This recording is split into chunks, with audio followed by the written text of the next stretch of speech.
విధి ఆడిన ఆటలో దూరమైన ఈ అక్కా చెల్లెళ్లను కాలం మళ్ళీ ఎప్పుడు కలుపుతుంది?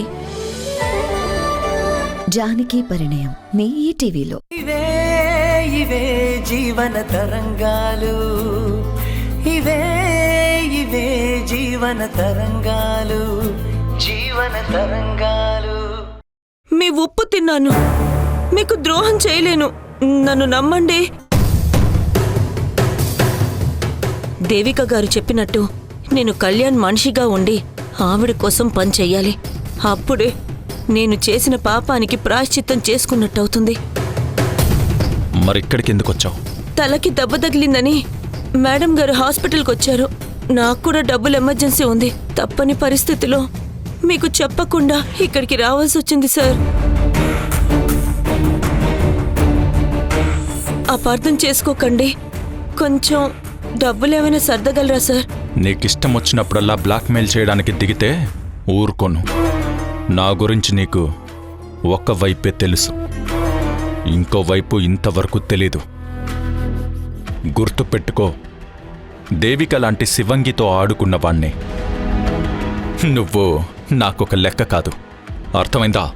అర్థమైంది సార్.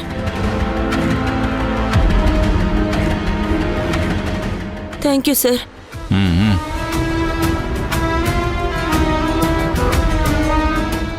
సమయానికి డాక్టర్ రావడం కూడా మంచిదే అయింది. ఇంట్లో వాళ్ళు కూడా దేవిక హెల్త్ కండిషన్ నమ్మారు. ఇప్పుడు తను ఏం చేసినా బయటికి పంపించే అవకాశం ఉండదు.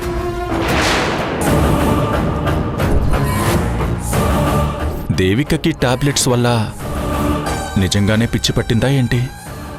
అమ్మో, ఎంత పెద్ద స్ట్రోక్ ఇచ్చింది. కీర్తి ఆదర్శ్లకి పెళ్లి చేస్తున్నానని నాతో కూడా ఒక్క మాట కూడా చెప్పలేదు. ఈ స్ట్రోక్కి నేనే అల్లాడిపోయాను. ఇక ధరణి వాళ్ళ ఫ్యామిలీ పరిస్థితి తలుచుకుంటే నాకే చాలేస్తుంది. ఈ షాక్ నుంచి తేరుకోవడానికి వాళ్ళకి కనీసం వారం రోజులైనా పడుతుంది. ఏదేమైనా నేను గెస్ట్ చేసిన దానికన్నా పెద్ద సీనే క్రియేట్ అయిపోయింది. ఇక నేను జస్ట్ ఎంటర్టైన్మెంట్ ఫీల్ అవుతుంటే చాలు.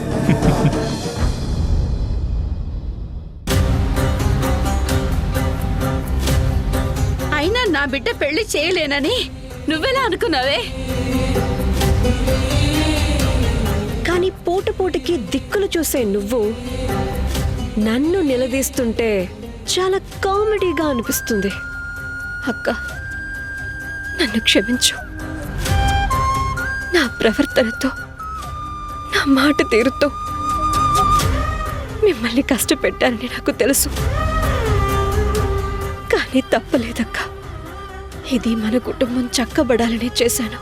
నా మాట ఇప్పుడు మిమ్మల్ని కష్టపెట్టినా ముందు మీకే మంచి చేస్తుంది. కీర్తి పెళ్లి మీ చేతుల మీదుగా జరగాలని ఎన్నో కలలు కన్నా. ఆ కలలన్నీ నా చేతులతోనే కాల రాశాను. నీ మనసు ముక్కలయ్యేలా చేశాను. కానీ తప్పలేదక్క. ఇనుము వంచాలంటే అది వేడి చేసే వంచాలి. ఈ ఇల్లు బాగుండాలంటే మీరు మారినా నా ప్రవర్తన భరించక తప్పదు. నేను బాధ పెట్టక తప్పదు. ఇదంతా మీ మంచి కోసమే అక్క.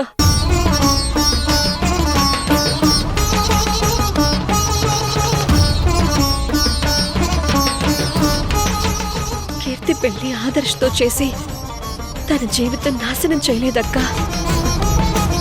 ఆదర్శ్ మీరు అనుకున్నంత చెడ్డవాడు కాదు. కీర్తి ఎన్నో వేల మందికి పాఠాలు చెప్పిన అనుభవం ఉంది. కీర్తి ఆదర్శ్ లాంటి వాడిని కూడా తనకి నచ్చినట్టుగా మార్చుకోగలదన్న విశ్వాసం నాకుంది. ఇంటి బాధ్యతలు మోయాల్సిన బావగారిని, మహేష్ని ఏ పని చేయకుండా ఖాళీగా ఉన్నా భరిస్తున్నా. నీ మంచితనంతో వాళ్ళకి బాధ్యత తెలియటం లేదు. దీనికి పరిష్కారం నువ్వు మారాలి. అప్పుడే బావా, మహేష్లు బాధ్యతల్ని భుజానికెత్తుకుంటారు. ఇల్లు చక్కబడుతుంది.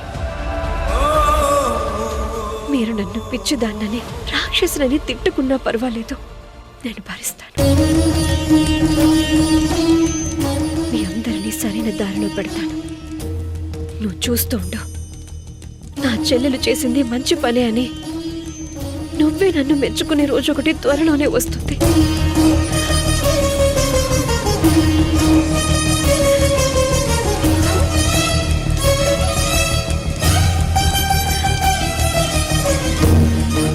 Devika, Devika. Hi Kalyan.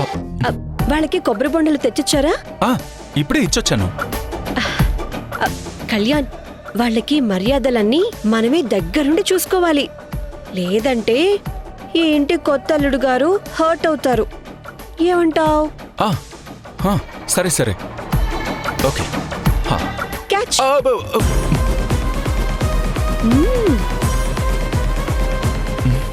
Nice catch.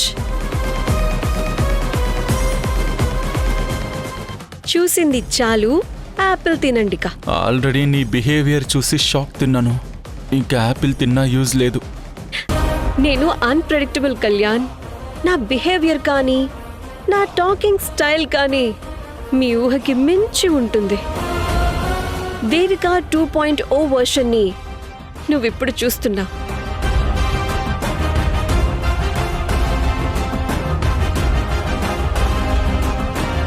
ఒరేయ్ హస్బెండ్, తీస్తా నీ బెండు మొత్తం తీస్తా. నీ రూట్లోకి వచ్చి నీకు బుద్ధి చెప్పడానికే ఈ అవతారం. ఈ మాత్రం దానికే షాక్ అయితే ఎలా? ముందుంది ముసళ్ళ పండగ. సడన్ గా నీలో ఇంత చేంజ్ ఓవర్ వచ్చేటప్పటికి నేను చూస్తుంది నిన్నేనా అని డౌట్ వస్తుంది దేవిక. నన్ను చీట్ చేసిన వాళ్ళకి నేనిచ్చే ట్రీట్మెంట్ ఇలాగే ఉంటుంది. దాని నుంచి ఎవ్వరూ తప్పించుకోలేరు. తప్పు చేసిన వాళ్ళు బ్లడ్ రిలేషన్ అయినా ఐ డోంట్ కేర్.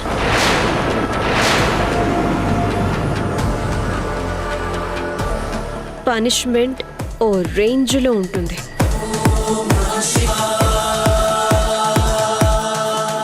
ఇప్పుడు మా అక్క వాళ్ళకిచ్చాను కదా, అది జస్ట్ శాంపుల్ మాత్రమే.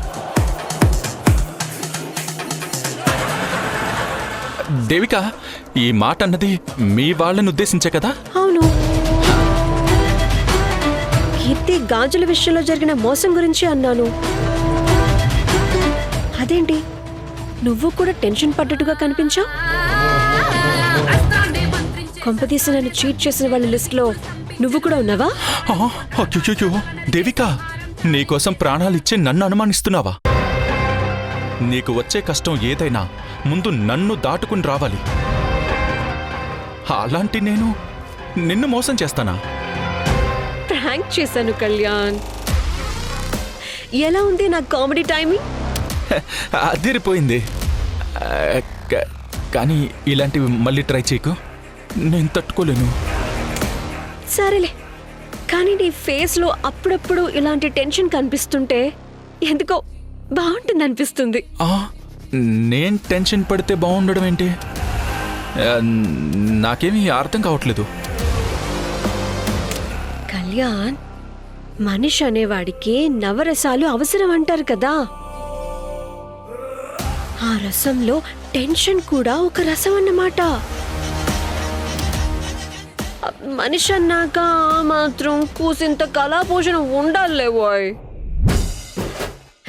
ఎప్పుడు హ్యాపీగా ఉంటే ఏం బాగుంటుంది చెప్పు? అప్పుడప్పుడు కొంచెం కోపం, కొంచెం రొమాన్స్, కొంచెం మాస్, కొంచెం క్లాస్, ఇలా అన్ని యాంగిల్స్ ఉండాలి. అప్పుడే లైఫ్ బాగుంటుంది. ఇవన్నీ కాదు కానీ కీర్తి ఆదర్శ్ల పెళ్లి చేస్తున్నట్టు నాతో ఒక్క మాట కూడా చెప్పలేదేంటి దేవిక? ఇందాకే చెప్పాను కదా నేను అన్ప్రెడిక్టబుల్ అని. మరి ఎలా ముందే చెప్తాను చెప్పు? నాకు ఎప్పుడు ఏమనిపిస్తుందో, ఏం చేస్తానో నాకే తెలీదు. కానీ ఒక్కటి మాత్రం నిజం, నాకు వెన్నుపోటు పొడిచిన వాళ్ళని అస్సలు వదిలిపెట్టను.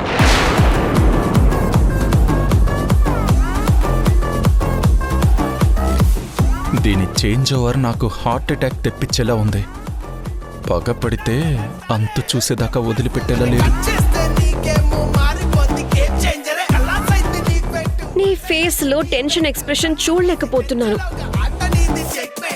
కొంచెం నవ్వవయ్యా బాబు. అదే నేనెందుకు టెన్షన్ పడతాను? కీర్తికి లైఫ్ ఇచ్చినందుకు నేను చాలా చాలా హ్యాపీగా ఫీల్ అవుతున్నాను. సరే, ఫీల్ అయింది చాలే, కానీ అర్జెంటుగా మన ఇంటికి వెళ్ళి మన లగేజ్ మొత్తం ప్యాక్ చేసుకుని తీసుకురండి. ఇక్కడి నుంచి మనం ఇక్కడే స్టే చేయబోతున్నాం.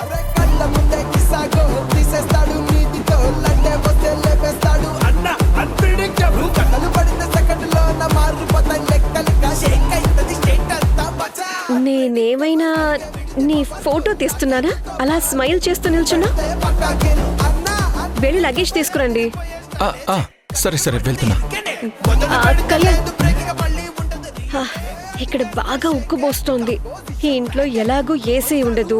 కనీసం ఆ ఫ్యాన్ స్విచ్ అన్న ఏసి వెళ్ళు, కొంచెం రిలాక్స్ అవుతాను. సరే దేవిక.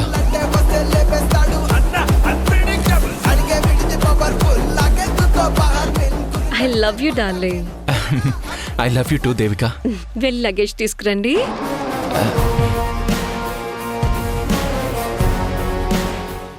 I'm unpredictable.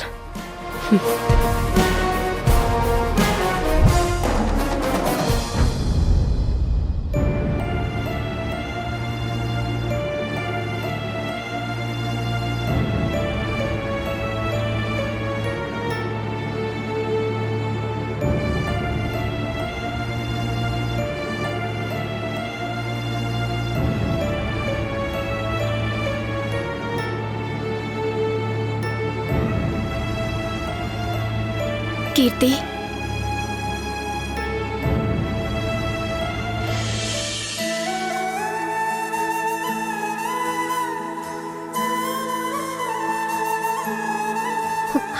చాలా థ్యాంక్స్ కీర్తి.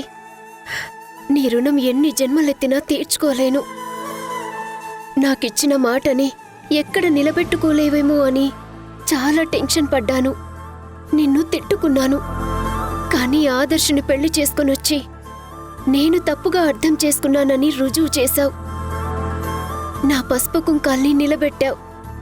నీ గొప్ప త్యాగానికి చేతులెత్తి మొక్కుతున్నాను కీర్తి.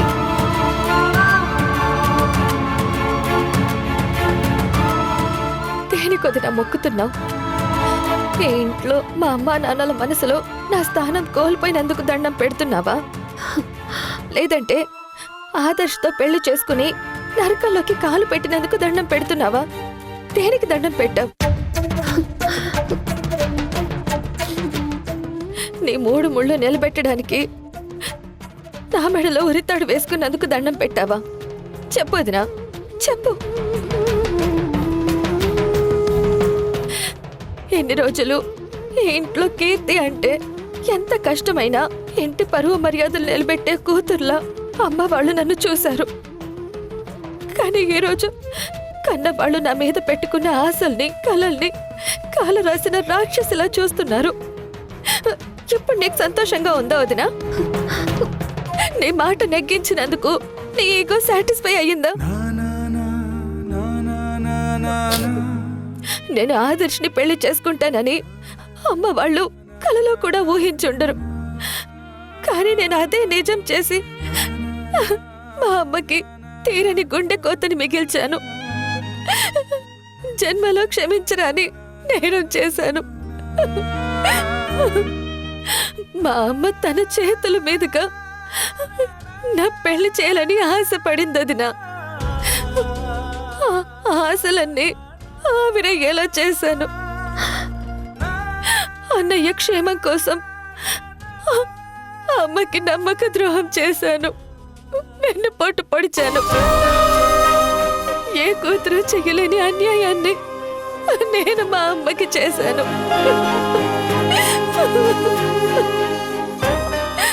ఇంతకన్నా ఘోరం ఇంకొకటి ఉంటుందా?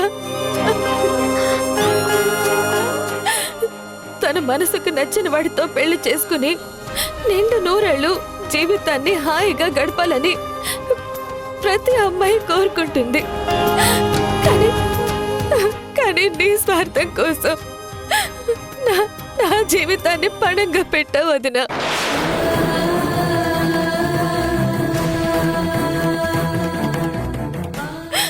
నా కోరికల్ని సంతోషాల్ని శాశ్వతంగా సమాధి చేశా. ఈ ఇంట్లో వాళ్ళ రక్తాన్ని వడ్డీల రూపంలో పీల్చిన రాక్షసుణ్ణి కట్టుకొని నేను ఎలా ఆనందంగా ఉండాలో తెలియట్లేదు వదినా. రేపు నా ఫ్రెండ్స్ బంధువులు ఇలాంటి వాడిని ఎలా పెళ్లి చేసుకున్నావని నన్ను వెటకరంగా మాట్లాడుతూ ఉంటే ఏం సమాధానం ఇవ్వాలో తెలియని దిక్కుమాలిన దుస్థితిలో నేనుండేలా చేశావు వదినా. ఇలాంటి పని ఎందుకు చేశావమ్మా అని అమ్మ వాళ్ళు నిలదీస్తుంటే సమాధానం చెప్పలేక, కడుపుతో ఉన్న నిన్ను దోషిని చెయ్యలేక నరకం అనుభవించాను వదినా. నాకు రేపన్న రోజు అత్తారింట్లో కష్టం వస్తే అమ్మ ఒడిలో తల పెట్టుకుని తనివి తీరా ఏడ్చి నా బాధని చెప్పుకునే అదృష్టానికి కూడా నేను దూరం అయిపోయానని గుర్తొస్తే నాకు చచ్చిపోవాలనిపిస్తుంది.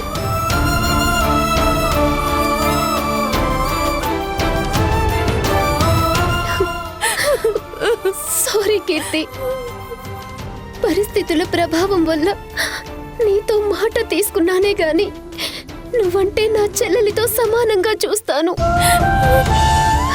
ఇలా జరిగినందుకు ఈ క్షణం నేను ఎంతగా క్షోభను అనుభవిస్తున్నానో ఆ దేవుడికే తెలుసు. ప్లీజ్ కీర్తి, నన్ను క్షమించు. నా మాంగళ్యం నువ్వు పెట్టిన భిక్ష అనుకుంటాను కీర్తి. ఇలా నువ్వు ఏడుస్తూ ఉంటే మళ్ళీ మాట ఇవ్వమని అడుగుతావేమో అని భయంగా ఉంది వదినా. ప్లీజ్ బిడ్డ మీద ప్రమాణాలు చేయించాలని చూడుకు. అది కాదు కీర్తి, నా పసుపు కుంకాలు కూడా నువ్వు పెట్టిన భిక్షే వదినా. నా జీవితం నాశనమయ్యే ఛాన్స్ ఇచ్చినందుకు నేను కూడా నీకు థ్యాంక్స్ చెప్తున్నాను.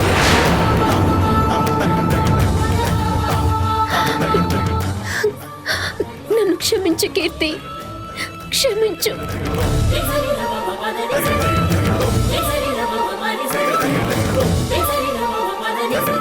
నిన్ను చూస్తుంటే ఆదర్శ్తో పెళ్లి చేశావని దేవిక గారిని అత్తయ్య వాళ్ళు తిట్టడం చూడలేక కీర్తి వదినకిచ్చిన మాట కోసమే ఇష్టం లేని పెళ్లి చేసుకున్నాను అని నిజం చెప్తే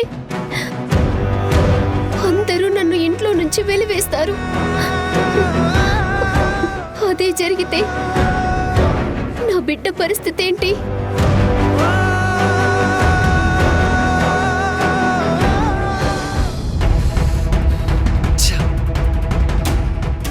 ఐడియట్ వల్ల ఎంత టార్చర్ అనుభవిస్తున్నావో తెలిసి కూడా కీర్తివాన్ని పెళ్లి చేసుకోవాలని ఎలా అనిపించింది? ఊహించుకుంటేనే రక్తం మరిగిపోతుంది. పిన్నికి జాబ్ పోయాక నిజంగానే పిచ్చి పట్టినట్టుంది. లేదంటే దగ్గరుండి వాంతో ఎలా పెళ్లి జరిపిస్తుంది? ఒరేయ్, నీ వల్లేరా, నువ్వు చేసిన అప్పుల వల్లే నా కూతురు ఆ వెధవను పెళ్లి చేసుకోవాల్సి వచ్చింది. ఛీ, నీ వల్ల దాని జీవితం నాశనం అయిపోయింది కదరా. నా కడుపును చెడపుట్టావు కదరా. నీ వల్ల ఇన్ని అనర్థాలు జరుగుతాయని తెలుసుంటే పుట్టినప్పుడే నీ గొంతు నులిమి చంపేసి ఉండేవాడిని.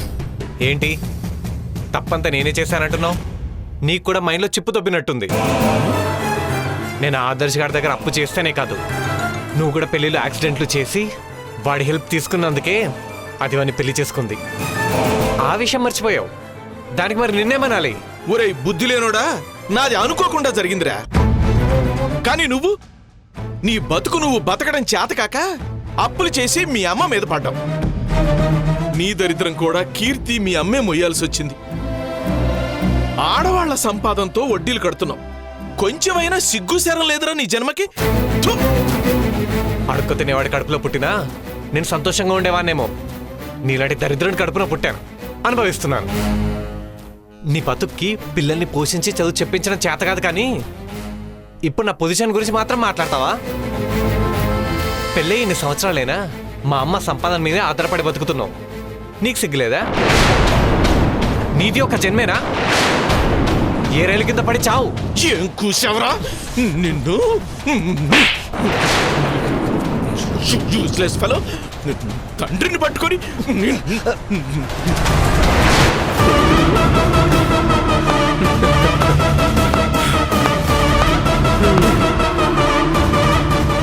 ఇంట్లో కొత్తగా పెళ్ళైన జంటుందన్న జ్ఞానం లేకుండా అబ్బో కొడుకులు ఇద్దరు ఇలా కొట్టుకోవడం చూస్తుంటే మీరంత మర్యాద తెలియని ఎదవలో తెలుస్తుంది.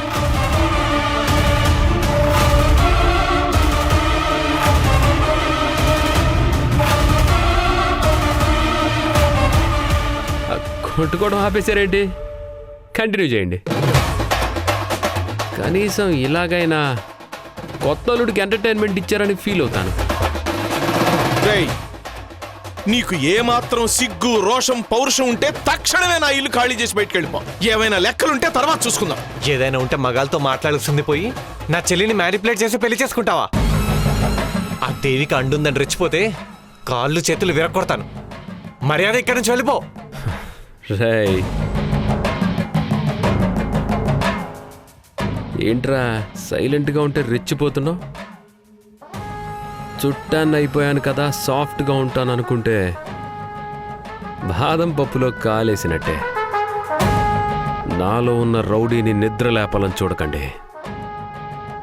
అబ్బా కొడుకులిద్దరినీ మడత పెట్టి వాయించేస్తా.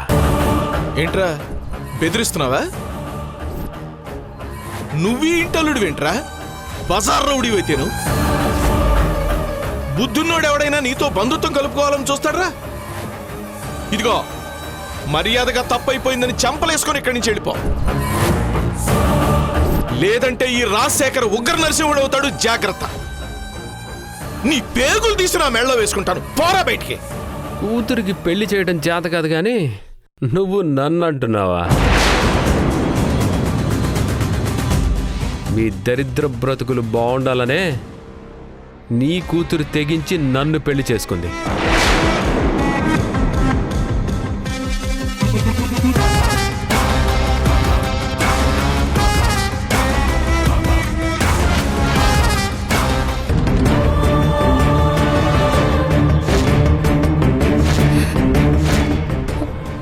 అమ్మా, నన్ను ఆశీర్వదించండి.